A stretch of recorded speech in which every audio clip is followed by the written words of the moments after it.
আরো নিউজের পর্দায় সবাইকে স্বাগত। আমি শঙ্খ নিয়ে চলে এসেছি স্পোর্টসের একটা ফ্রেশ এবং চকচকে এপিসোড। যেমনটা কথা ছিল, আজকেও কিন্তু আমরা আইএসএল এর বিভিন্ন আপডেট নিয়ে আমরা কথা বলবো এবং আজকেও কিন্তু আমাদের সঙ্গে আছেন আমাদের স্পোর্টস রিপোর্টার মৌতান ঘোষাল। মৌতান, তোমায় ওয়েলকাম আমাদের শোতে। মৌতান, সবার আগে যেটা কথা বলবো সেটা হচ্ছে যে আমি প্রথম প্রশ্নে তো আসবোই, কিন্তু তার আগে একটা জিনিস আমি জিজ্ঞাসা করবো মৌতান, সেটা হচ্ছে যে এত দিনের অপেক্ষার পর অনেক কানাঘুষো, অনেক আলোচনা, অনেক হাততালি, অনেক দুঃখ কষ্ট এবং অনেক মানে কি বলবো কিছু জিনিস নিয়ে অনেকের মানে অনেক দর্শক এবং ফুটবল প্রেমীদের বিভিন্ন আলোচনা, সবকিছুর পরও, সব বিতর্কের পরও আমরা কিন্তু আইএসএল মাঠে দেখতে পেলাম গতকাল। মাঠে গিয়ে না, আমরা দেখতে পেলাম সেটা টেলিভিশন থেকে। তো কেমন লাগছে এই বিষয়টাকে?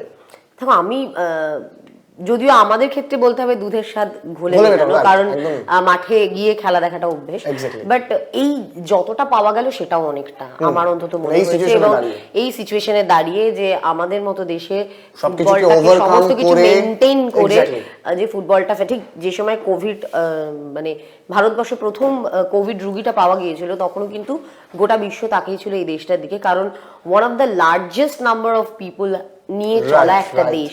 তো সেই জায়গায় দাঁড়িয়ে জনঘনত্ব অনেক বেশি। তো সেই জায়গা থেকে আমাদের দেশে কোভিড সিচুয়েশনের পর যে কোনো পদক্ষেপ নেওয়াটা একটা বড় চ্যালেঞ্জ। এবং যে কারণে যদি দেখো, লক্ষ্য করবে যে মিসেস নীতা আম্বানি তিনি প্রথমেই এই কথাটা বারবার বলেছেন, এবং আমার যেটা কালকে খুব ভালো লেগেছে ওনার বক্তব্যের মধ্যে, হয়তো দেখো কর্পোরেট একটা বক্তব্য অবভিয়াসলি, কিন্তু তার সত্ত্বেও তার মধ্যে একটা অদ্ভুত আবেগ রয়েছে। কিন্তু তার কারণ হচ্ছে যে প্রথমত সব ব্যাপারটা ছুঁয়ে গেছেন, কারণ এবার আইএসএল এ অনেক পরিবর্তন আছে।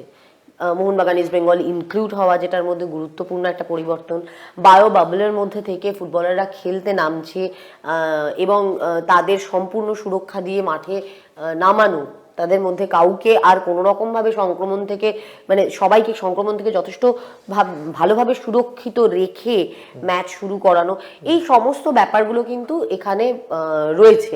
তো সেই জায়গা থেকে আমার কোথাও গিয়ে মনে হয়েছে যে এই বক্তব্যগুলোর মধ্যে একটা খুব মানে টাচ ছিল, যে কোথাও একটা আমরা যে একটা কোথাও না কোথাও খুব সাইকোলজিক্যালি একটা ডার্ক জায়গায় চলে যাচ্ছিলাম এই সময়টায়, সেখান থেকে বেরিয়ে আসার, সেখান থেকে দেখতে পাওয়া একটা সিলভার লাইন ছিল। এবং অবশ্যই বারবারই যেহেতু দর্শকরা যেতে পারবেন না মাঠে, সেই জায়গা থেকেও বারবারই কিন্তু মিসেস আম্বানির কথায় সেই দর্শকদের প্রসঙ্গ উঠে এসেছে, এবং তিনি বারবারই বলেছেন যে মানে যেটা এই ফুটবলটাকে সম্পূর্ণ করে সেটা অবশ্যই দর্শকদের উপস্থিতি।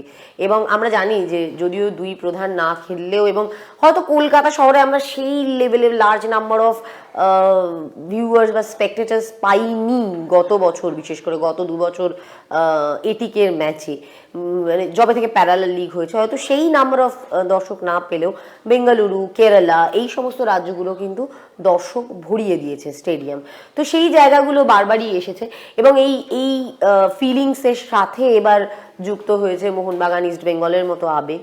কাজেই আজ যদি মাঠে ম্যাচ হতো, সেটার একটা অন্য বিস্ফোরণ ছিল, সেটার একটা অন্য আবেগ ছিল, সেটা হয়তো পাওয়া গেল না, কিন্তু সেটাকে ছোঁয়ার চেষ্টা ছিল তার বক্তব্যে। এটা আমার ভালো লেগেছে, এবং কোথাও না কোথাও আমার ব্যক্তিগতভাবে মনে হয়েছে যে I can relate with that words, যে হ্যাঁ, কোথাও একটা আমাদেরও মনে হচ্ছে যে অবশেষে মোহনবাগান ইস্ট বেঙ্গল আবার মাঠে নামলো দীর্ঘ 8 মাস পর।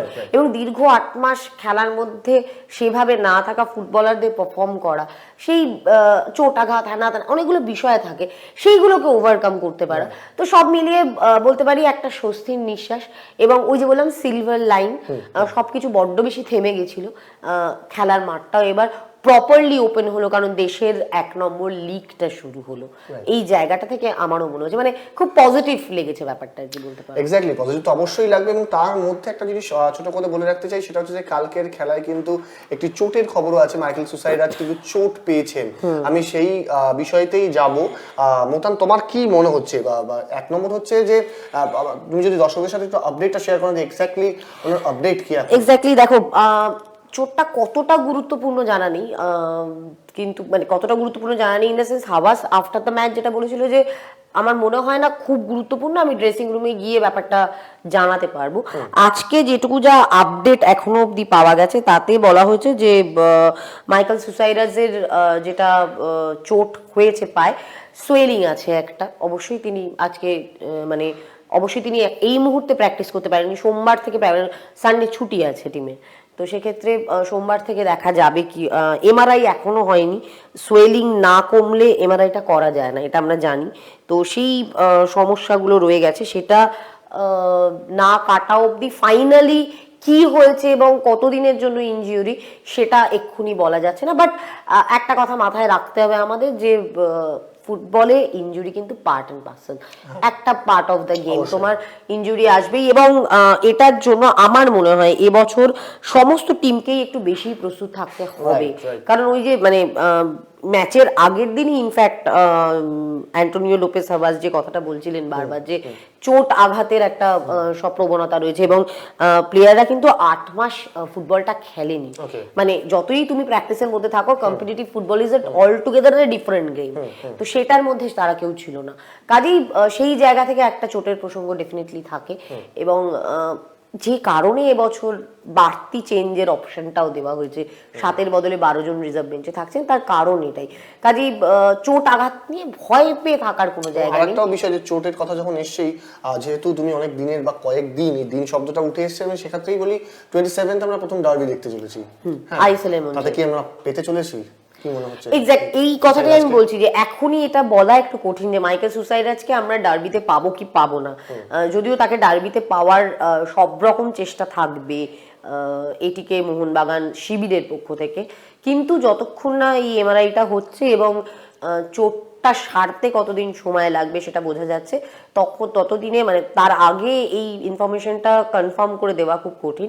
তবে যেটুকু দেওয়া যায় সেটা, যে দেখো একটা টাইমের গ্যাপ রয়েছে, মোটামুটি প্রায় 7 দিন মতো সময় রয়েছে। তো যদি খুব মেজর কোনো প্রবলেম না হয়ে থাকে তাহলে কিন্তু মাইকেল সুসাইরাজকে 27 তারিখের ডার্বিতে পাওয়া সম্ভব। আমার মানে হাওয়াসের প্রথম রিয়াকশনটা দেখে মনে হয়নি যে খুব মারাত্মক কিছু হয়েছে, বাট চোটের কথা তো যতক্ষণ না থরলি চেক আপ হয় বলা যায় না। তো সেই মুহূর্তে অন্তত তার রিয়াকশন দেখে আমার মনে হয়নি যে খুব মেজর চোট। বাট হ্যাঁ, ড্রেসিং রুমে গিয়ে তারপর ব্যাপারটা কি দাঁড়ায় সেটা এমআরআই এর পরেই আমরা জানতে পারবো, এবং সেটার রেজাল্ট এলে তবেই আমরা বলতে পারবো যে 27 তারিখের ডার্বিতে সুসাইরাজকে পাওয়া যাবে কি যাবে না। এক্স্যাক্টলি। অরূপ গুপ্ত, মানে ইনফ্যাক্ট আমাদের লাইভে অনেকেই কমেন্ট করতে শুরু করে দিয়েছেন। অরূপ গুপ্ত জানতে চাইছে এবং বলছেন ইনফ্যাক্ট গতকালের খেলার মান কিন্তু ভালো ছিল না। দেখুন, এটা আমরা প্রথম থেকেই একটা কথা বলেছি, অ্যান্টোনিও লোপেস হাবাসের কোচিং এ যে ফুটবলটা একটা টিম খেলে সেটা না অ্যাপারেন্টলি দেখতে ভালো লাগে না, সেটা খুব দৃষ্টিনন্দন ফুটবল নয়। কিন্তু এটাও মাথায় রাখতে হবে যে ম্যাচটা জেতাটা ফলাফলটা খুব গুরুত্বপূর্ণ, এবং এই জেতার জায়গাটা কিন্তু হাবাস খুব ভালোভাবে জানেন, যে জেতার ম্যাচ কিভাবে গেম প্ল্যানিংটা করতে হয় এবং ম্যাচ রিডিং এই জায়গাটাও খুব গুরুত্বপূর্ণ। তো সেই জায়গা থেকে খেলার মানে যদি প্রসঙ্গ আসে, যদি ফুটবলের সৌন্দর্যের কথা বলেন, হাবাসের কোচিংয়ে কোনো টিমের ফুটবলে কিন্তু মানে হাবাসের ফুটবল স্ট্র্যাটেজিতে সুন্দর নিয়ে বেশি মাথা ঘামানোর জায়গা থাকে না, এটা হচ্ছে প্রথম কথা। আর অবশ্যই কোনো ফুটবলারই নিজেকে 100% প্রথম ম্যাচে মেলে দিয়েছেন এটা বলা যেতে পারে না। প্রথমত এমনি লিগের ফার্স্ট ম্যাচে সবাই খুব ভালো নিজেকে মেলে ধরতে পারেন না, তারপর এই বছরটা 8 মাস ভাই, তোমাকে এটা মাথায় রাখতে হবে, সব দিক থেকে একটা প্রেশার থাকে তোমার। এই যারা যারা ইনফ্যাক্ট আমি ফুটবলের বাইরে বেরিয়ে একটা উদাহরণ দিই, যারা যারা এই মুহূর্তে ওয়ার্ক ফ্রম হোমের মধ্যে রয়েছেন, তারা যখন আবার নিজের নিজের অফিসে ফিরবেন তখন তারা এটা বুঝতে পারবেন যে পৃথিবীটা কতটা তাদের কাছেও বদলে গেছে। কারণ আমি কিছুদিন থেকে নিজেটা ফিল করেছিলাম যে এই জায়গাটা খুব ডেঞ্জারাস একটা ফিলিং। তো সেই সাইকোলজিক্যাল জায়গাটা রয়েছে, এবং প্রত্যেকটা প্লেয়ার বায়ো বাবলে রয়েছে এবং দীর্ঘ 4 মাস তারা সেই বায়ো বাবলে থাকবেন, এটাও কিন্তু একটা ভাবনার বিষয়, এবং এটাও তাদের মনের ওপর একটা প্রভাব ফেলে। সব মিলিয়ে একটা মানে শেকিনেস, যেটা ওই শেকি ব্যাপারটা কোথাও ছিল, এটা একটা জড়তার জায়গা ছিল। এটা আমার ধারণা যত টুর্নামেন্ট এগোবে এই জায়গাটা থেকে প্লেয়াররা আস্তে আস্তে বেরিয়ে আসবেন, কারণ এন্ড অফ দ্য ডে ফুটবলটা তাদের কাছে খুব গুরুত্বপূর্ণ, মাঠে নেমে ফুটবল খেলতে পারাটা খুব গুরুত্বপূর্ণ, সেটা তাদেরকে আস্তে আস্তে একটা ফুটবলকে ফ্রি করে। ঠিক কথা। দেবাশিস সেনগুপ্ত বলছেন চুলোভার আপডেট কি? চুলোভার আপডেট, চুলোভার ডার্বিতে তো নেই, এইটুকু আমার মনে হয়। এখন যেহেতু ডার্বি ওরিয়েন্টেড সবাই জানতে চাইছেন, ডার্বিতে চুলোভাকে পাওয়া যাবে না, এটুকুই ইস্ট বেঙ্গল সূত্রে খবর। কিন্তু কতদিনে তার চোট সারাবে এবং কতদিনে তিনি মাঠে ফিরবেন সেটা একটু সময় সাপেক্ষ ব্যাপার। কারণ আমি যতদূর জানি চুলোভাকে কিন্তু তার চিকিৎসার জন্য কলকাতায় আসতে হয়েছিল। এবার মানে এটা ইনফ্যাক্ট অফিসিয়ালি কোথাও তাদের মিডিয়া ম্যানেজারের থেকেই আমরা জানতে পেরেছিলাম যে হয়তো আনা হবে, বা সূত্র মারফত বলা হয়েছিল যে চুলোভাকে ফিরিয়ে আনতে হবে। তো সেই জায়গা থেকে চুলোভাকে ডার্বিতে পাওয়া কঠিন এখনো পর্যন্ত যা জানি। আমার মনে হয় না এটা কোনো ট্রিক বা কোনো ট্রিকি ব্যাপার থাকতে পারে এটার পেছনে। কারণ রবি ফাউলার প্রথম ডার্বি খেলতে নামছেন, সেখানেই খুব ট্রিকি ইনফরমেশন থাকতে পারে কি না পারে এটা নিয়ে আমার মানে আমার নিজেরই মনে হয় না এটা কোনো ট্রিকি ব্যাপার। তো চুলোভাকে ডার্বিতে পাওয়াটা হয়তো যাবে না। আমি যতদূর জানি ইনফরমেশন যা আছে তাতে 80% ডার্বিতে চুলোভা নেই। অর্পণ ভট্টাচার্য বলছেন সুসাইরাজের খবর কি এক্স্যাক্টলি? অর্পণ, আমরা একদম স্টার্টিং এ করলাম আর কি। তোমরা অবভিয়াসলি লাইভ শেষ হয়ে গেলে রেকর্ডেড লাইভটা তোমরা দেখতে পাবে ফেসবুক এবং ইউটিউবে, তো সেটা অবশ্যই ফলো করো এবং আরবি নিউজের পেজে তোমরা সবকিছুই আপডেট পেয়ে যাবে। সুজিত মণ্ডল বলছেন IFA শিল্ডে Rabindra Sarobar stadium venue ঠিক হচ্ছে, এই স্টেডিয়ামকে খেলার উপযোগী? রবীন্দ্র সরোবর স্টেডিয়াম খেলার উপযোগী, বাট হ্যাঁ একটু তো বানিয়ে নিতেই হবে, কারণ দীর্ঘদিন খেলা হচ্ছে না, সেটা একটা মাথায় রাখার ব্যাপার। কারণ প্রায় লাস্ট 2016 সাল নাগাদ, 2016-17 মৌসুমে লাস্ট ম্যাচ দেখেছি রবীন্দ্র সরোবরে। কারণ 2017 ওয়ার্ল্ড কাপের পর, মানে আন্ডার-17 ওয়ার্ল্ড কাপের পর আবার যুব ভারতীতে ম্যাচগুলো ফিরে এসেছিল। সেই সময় যেহেতু এটিকে ব্যাপারটাকে যখন অ্যারেঞ্জ করে নিতে পেরেছিল, এবং এমনি নর্মাল প্র্যাকটিস চলে রবীন্দ্র সরোবরে বা লিগের টুকটাক খেলা চলে, নিশ্চয়ই আইএফএ একটা কোনো ব্যবস্থা নেবে। হুট করে নিশ্চয়ই মাঠে প্লেয়ার নামিয়ে দেবে না। অবশ্যই যে কটা ভেন্যু ঠিক করা হয়েছে আইএফএ শিল্ডের মতো একটা যখন ঐতিহ্যশালী টুর্নামেন্ট, তার আগে নিশ্চয়ই আইএফএ ব্যাপারটা টেক ওভার করবে এবং দেখবে। এবং আইএফএল বেশ কিছু লিগের ম্যাচ কিন্তু রবীন্দ্র সরোবরে প্রতি বছরই দু একটা করে দেয়। তো মানে রবীন্দ্র সরোবরটা আইএফএর সঙ্গে এমনিই যুক্ত। তো সেই জায়গা থেকে আমার মনে হয় মাঠে অল্প বিস্তর কাজ করলে সেটা মানে রবীন্দ্র সরোবর খেলার অনুপযুক্ত বলাটা বাড়াবাড়ি হবে।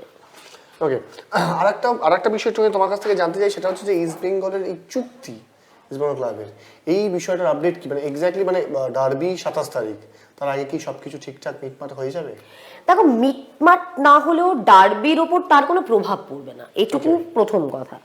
এইবার দ্বিতীয় কথা হচ্ছে মিটমাট হবে কি না হবে সেটা তো ইস্ট বেঙ্গল কর্তাদের উপর অনেকটাই ডিপেন্ড করছে। কারণ কিছু চেঞ্জেস তারা চেয়েছিলেন, কিছু চেঞ্জেস শ্রী সিমেন্টস গ্রুপের তরফ থেকেও করা হয়েছে, করে ফাইনাল লিস্টটা পাঠানো হয়েছে। কিন্তু তার সত্ত্বেও দু একটা ব্যাপারে কিন্তু দেখা যাচ্ছে যে কোথাও না কোথাও মনোমালিন্য হচ্ছে বা কোথাও না কোথাও মতবিরোধ হচ্ছে। এবং যে প্রাথমিক চুক্তিটা তারা সই করেছিলেন, কোথাও তাদের একটা গিয়েও এটা মনে হয়েছে যে একটু তাড়াহুড়ো করে ফেলা হয়েছে, এবং সেই কারণেই তারা সেই চুক্তি থেকে কিছু পয়েন্ট বাদ দিতে চান। এবং ভেরি রিসেন্ট ক্রিকেট টিম গঠনের ক্ষেত্রেও কিন্তু এটা আমরা লক্ষ্য করেছি যে ক্রিকেট টিমের যে টিমটা তৈরি হয়েছে তাতে কিন্তু ইস্ট বেঙ্গল কর্তাদের বক্তব্য প্রাধান্য পেয়েছে। এবার কিভাবে পেয়েছে, কি হয়েছে, তার জন্য কতটা সমস্যা হতে পারে সেটা পরের কথা। এটা নিয়ে কিন্তু ওপেনলি কিছু মানে এগুলো সবটাই ওপেন সিক্রেট, বাট আমাদেরকে খুব সরাসরি কিছু বলা বা কোনো বিজ্ঞপ্তি দিয়ে কিছু জানানো কোনোটাই কোনো পক্ষ থেকেই হয়নি। যেটুকু বলছি সবটাই সূত্র মারফত, এবং সেই সূত্র মারফত যেটুকু বোঝা যাচ্ছে যে এই মুহূর্তে ইস্ট বেঙ্গল ক্লাবের কর্তারা এই মুহূর্তে সমস্ত চুক্তিতে সই করে দেবেন এক্ষুনি, এটা আমার মনে হয় ভাবা একটু ভুল। কারণ যদিও যেটা শুনলাম যে এফএসডিএল এর পক্ষ থেকেও তাদেরকে এটা বলা হয়েছে যে কারণ নভেম্বরের মধ্যে ওটা পাঠিয়ে দেওয়ার কথা, মানে জমা দেওয়ার কথা নভেম্বরের শুরুতেই, কিন্তু সেটা এখনো হয়ে ওঠেনি। তো সেই জায়গা থেকে এটাও আবার ফ্যাক্টর যে শ্রী সিমেন্টস কিন্তু অলরেডি একটা হিউজ পরিমাণ টাকা ইনভেস্ট করে ফেলেছে টিমটায়। অলরেডি কিন্তু গোয়ায় একটা টিম প্র্যাকটিস করছে এবং ইস্ট বেঙ্গল টিম 27 তারিখ ডার্বি খেলতে নামছে। কাজে এই মুহূর্তে ব্যাকআউট করাটা কারোর পক্ষেই সম্ভব না, ঠিক যেমন ইস্ট বেঙ্গলের পক্ষেও নয় তেমন শ্রী সিমেন্টসের পক্ষেও নয়। এবং সেই কারণে আমার মনে হয় যে এই ভাবার জায়গাটা অনেক বেশি পাচ্ছেন ইস্ট বেঙ্গল কর্তারা। কারণ কোনো ড্রাস্টিক ডিসিশন নিতে গেলে 10 বার ভাবতে হবে তোমায়, কারণ end of the day FSDL এর পক্ষ থেকে যতই যাই বলা হোক দুই ক্লাবকে, তারাও খুব ভালোভাবে জানেন যে টুর্নামেন্টের নিউক্লিয়াস বলে যদি কিছু থেকে থাকে এবছর এই দর্শক শূন্য গ্যালারিতে, যেখানে একটা টিকিট বিক্রিরও কোনো অপশন নেই, সেখানে যদি কোনো রকম নিউক্লিয়াস বলে বা আকর্ষণের কেন্দ্রবিন্দু বলে কিছু থেকে থাকে, সেটা অবশ্যই মোহনবাগান ইস্ট বেঙ্গল। কাজেই এসসি ইস্ট বেঙ্গলকে তারা কখনোই খুব ড্রাস্টিক ডিসিশন কিছু এই মুহূর্তে নিতে পারবেন না। কাজে এই জায়গায় একটা সময়ের পাওয়ার জায়গা রয়েছে এবং এই জায়গাটাতেই নেগোসিয়েশনের ব্যাপারটা চলছে। একটু হলেও ফ্রন্ট ফুটে থাকবে ইস্ট বেঙ্গল ক্লাব কর্তৃপক্ষ, কোথাও একটু হলেও ফ্রন্ট ফুটে রয়েছেন এই জায়গায় দাঁড়িয়ে, এবং ইনভেস্টারদের সঙ্গে তারা মানে ইনভেস্টারদের তারা আলোচনার মঞ্চে আনার জায়গায় রয়েছেন। এবং আমার মনে হয় এটা ওই ধৈর্যের খেলাটাই আবার চলছে, যে খেলাটা এই চুক্তির শুরু থেকে শেষ অবধি আমরা দেখে এসেছি যে কোথাও না কোথাও একটা পেশেন্স গেম চলেছে, এবং এটাও তারই একটা মানে আর একটা এপিসোড বলা যেতে পারে। বাট সই হবে, এবার দেখা যাক কে কার চুক্তি কতটা মানাতে পারেন অপর পক্ষকে দিয়ে আর কি, ব্যাপারটা এই জায়গায় দাঁড়িয়ে। এবং আমাদের অনুষ্ঠানের একদম শেষ সীমায় চলে এসেছি, সময় আর বেশি নেই। আমি মোতান একটা প্রশ্ন দিয়ে আমি শেষ করতে চাই, সেটা হচ্ছে যে অলরেডি এটিকে মোহনবাগান কালকে একটা ম্যাচ খেলে ফেলেছে এবং সেটাতে জয়লাভ করেছে। 27 তারিখের ডার্বি, সব ফুটবল প্রেমীরা তাকিয়ে এবং টেলিভিশন খুলে অলরেডি সবাই হয়তো 27 তারিখে আগে থেকেই হয়তো বসে থাকবে ডার্বি শুরুর আগে থেকে। এক জিনিস আমি বলতে চাই, সেটা হচ্ছে যে এসসি ইস্ট বেঙ্গল এখন পর্যন্ত কোনো ম্যাচ খেলেনি, এটিকে ডার্বি এটিকে মোহনবাগান অলরেডি একটা ম্যাচ খেলেছে, সেটাতে জয়লাভ করেছে। কি মনে হচ্ছে কাকে এগিয়ে রাখবে? এই কঠিন প্রশ্ন এটা খুব, মানে কাউকে এগিয়ে রাখাটা যায় না, ডার্বিতে কোনো কিছু ম্যাটার করে, এটা সবাই জানে। যে ইনফ্যাক্ট আমার তো মনে হয় যে এটা আমার সাইকোলজিক্যালি মনে হয় যে যাকে এগিয়ে রাখা হয় আলটিমেটলি দেখি ফলটা উল্টো হয়। তো তবুও বলতে গেলে একটা ম্যাচ খেলে ফেলার একটা অ্যাডভান্টেজ থাকে, টিমটাকে বুঝে নেওয়ার জায়গা থাকে, সেই জায়গাটা হয়তো রবি ফাউলার পাচ্ছেন না। কিন্তু এটা আবার ফ্যাক্ট যে এটিকে মোহনবাগান কিন্তু কোনো রকম কোনো প্র্যাকটিস ম্যাচ না খেলতে নেমেছে, তো সেই জায়গায় কিন্তু ইস্ট বেঙ্গল প্র্যাকটিস ম্যাচ খেলেছে। এটা একটা আমার মনে হয় যে এই জায়গাটা হয়তো ইকুয়াল নয়, একটা কম্পিটিটিভ ম্যাচ আর একটা অনুশীলন ম্যাচের মধ্যে তো তফাৎ থাকে, কিন্তু তার সত্ত্বেও অ্যাটলিস্ট টিমের প্রত্যেকটা ফুটবলার কোন জায়গায় রয়েছে, কে কত মিনিট খেলার মতো জায়গায় রয়েছে, কে কার সাথে কম্বিনেশনটা ভালো জায়গায় আনতে পারছে, এটা অন্তত পক্ষে রবি ফাউলারের দেখা হয়ে গেছে। তো সেই জায়গা থেকে আমার মনে হয় না খুব বেশি কেউ এগিয়ে পিছিয়ে থাকবে। আর এই ম্যাচের প্রেশারটা এমন না শঙ্খ যে তুমি যতটাই অ্যাডভান্টেজ পজিশনে থাক, এটা অনেকটাই সাইকোলজিক্যাল গেম। যদিও এবছর গোয়ায় হবে, যদিও এবছর বাঙালি ছেলে কম দুটো টিমেই খেলবেন, তাও কমই বা বলি কোথায়, এদিকে মোহনবাগানে বেশ কিছু বাঙালি ফুটবলার রয়েছে। সেই জায়গায় দাঁড়িয়ে আমার মনে হয় যে এটা আবেগের ম্যাচ, আর এটা মারাত্মকভাবে মাইন্ড গেম। কাজেই এটাকে কোনো পয়েন্ট দিয়ে বা কোনো রকমভাবে এগিয়ে পিছিয়ে রাখাটা খুব কঠিন কাজ, কারণ এই প্রেডিকশন মেলে না, এই প্রেডিকশন মেলানো খুব টাফ। একদম। আমি শেষ করব, কিন্তু একটা ইন্টারেস্টিং প্রশ্ন এসছে, আমি সেটা আমার মনে হয় যেটা তোমাকে বলা উচিত। দেবাশিস সেনগুপ্ত বলছেন আজ একটা কাগজে লিখেছে এফএসডিএল নাকি ইস্ট বেঙ্গলের খেলা নিয়ে প্রশ্ন তুলছেন, এটা কি সঠিক? খেলা নিয়ে প্রশ্ন তুলছে আমি জানি না, মানে আমি কোনো কাগজে এটা ফলো করিনি।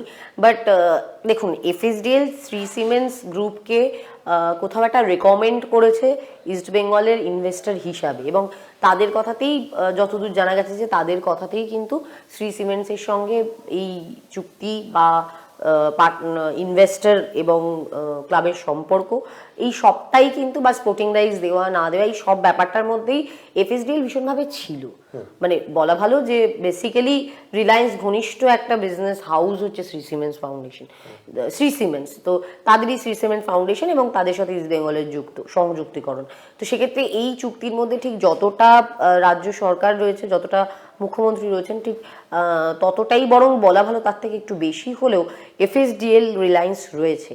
তো সেক্ষেত্রে এই জায়গাটা তৈরি হবে, কারণ যেহেতু তারা ওই ফাইনাল ডিডটা চাইছেন শ্রী সিমেন্টস কর্তৃপক্ষ, তো তারা যখন ক্লাবের সাথে কথা বলে দেখা যাবে যে মানে তাদের হাত থেকে তাদের পছন্দসই বিষয়টা বেরিয়ে যাচ্ছে, তো কোয়াইট ন্যাচারাল যে তারা গিয়ে এফএসডিএলকে সেটা জানাবে, রিলায়েন্সকে সেটা জানাবে। সেই ঘটনাটাই ঘটেছে, এবং কোনো তো মানে সেই জায়গা থেকে একটা ইনিশিয়েটিভ নেওয়া উচিত বা নেওয়া হবেই ধরে নেওয়া যেতে পারে।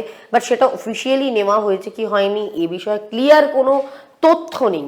সূত্র মারফত জানা যাচ্ছে যে হ্যাঁ, একটা এফএসডিএল এর পক্ষ থেকে একটা তাড়া দেওয়া হয়েছে যে কেন জমা পড়লো না, এখনো পড়ে যাওয়া উচিত। বা না পড়লে কোনো ডিসিশন বা কোনো স্টেপ নেওয়া হতে পারে, বাট সেটা কিন্তু পুরোপুরি ভার্বাল, লিখিত কিছু পড়েছে কি পড়েনি আমি জানি না, কারণ আমি যতদূর জানি ক্লাবের পক্ষ থেকে এটা খুব একটা এরকম কিছু বলা হয়নি যে হ্যাঁ আমাদের কাছে এরকম কোনো চিঠি আদৌ এফএসডিএল এর পক্ষ থেকে এসেছে বা এসেছে কিনা, তো সেরকম কিছু তারা এরকম কোনো স্বীকারোক্তি দেননি, বা শ্রী সিমেন্টস কর্তৃপক্ষ এটা অফিসিয়ালি বলেনি যে আমরা এফএসডিএল কে জানিয়েছি যে তারা চুক্তিটায় সই করছেন না এবং প্লিজ এফএসডিএল এই ব্যাপারটা টেক ওভার করুন, এরকম কিছু কেউই অফিসিয়ালি জানাননি, কাজেই সবটাই সূত্র মারফত। আমি ওই যে বললাম পেশেন্সের খেলা চলছে, তো সেইটাই বিষয়, মানে এখানে ওই ধৈর্যের খেলাটাই, কে কতটা ধৈর্য ধরতে পারবে তার বক্তব্য, তার বলার জায়গাটা বেশি থাকবে। আমার ধারণা এই জায়গাটা থেকেই সমস্ত হিসেব নিকেশ কষা রয়েছে, আর বাকি সব আনঅফিসিয়াল, অফিসিয়াল নয়। অবশ্যই ধৈর্য একটু ধরতে হবে, এবং আজকের স্পোর্টস এখানেই আমাদের শেষ করতে হবে, কারণ সময়টা আমাদের বড়ই বাধা। কথা দিচ্ছি আগামী সপ্তাহে আবার স্পোর্টসের একটা ফ্রেশ এবং ঝকঝকে এপিসোড নিয়ে আমি শঙ্কর থাকবো, এবং আমার সাথে থাকবে মৌতান ঘোষাল, আমাদের স্পোর্টস রিপোর্টার। ততক্ষণ বিশদ আরও খবর জানতে অবশ্যই চোখ রাখতে হবে আরোহী নিউজের পেজে।